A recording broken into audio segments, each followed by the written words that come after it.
بسم اللہ الرحمن الرحیم۔ السلام علیکم۔ شیطان صرف انسان کے دھوکے سے بچو، جسموں کو تر لقموں سے فرما نہ کرو، ذکر کو جسم کی بجائے دل سے کرو، کینہ سے بچو کہ حقیقی دوزخ یہی ہے۔ نور ذات کے آئینے سے ہی کھرے کھوٹے کی پہچان کی جاتی ہے۔ روز محشر کی حقیقت اولیاء اللہ رحمت اللہ علیہ کا باطن ہے۔ ناقص کے ہاتھ میں اسم اعظم بیکار ہے، اور صاحب شوق بے علم بھی ہو تو علم معرفت فضل ربانی سے استاد کے ذریعے ملتا ہے۔ جہل کی ہمدردی بلائے جان ہوتی ہے، اور اہل جنت کو اہل دوزخ کے ساتھ کبھی بھی سکون نہیں ملتا۔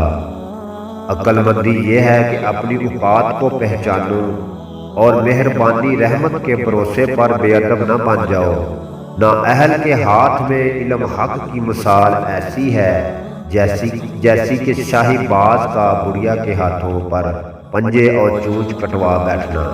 مولانا محمد جلال الدین رومی رحمت اللہ علیہ بیان کرتے ہیں کہ جو انسان شیطانی کاموں میں مشغول ہے، اس کے شر سے بچو، اور اپنے جسموں کو کھا پی کر فرما کرنے کی بجائے اللہ عز و جل کے ذکر میں مشغول رکھو۔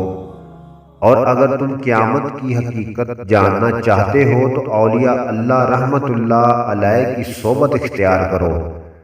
عقل مندی اسی میں ہے کہ تم اپنی حقیقت کو جانو اور جاہلوں کی صحبت سے گریز کرو کہ ان کی صحبت تمام تمہارے لیے وبال ہے۔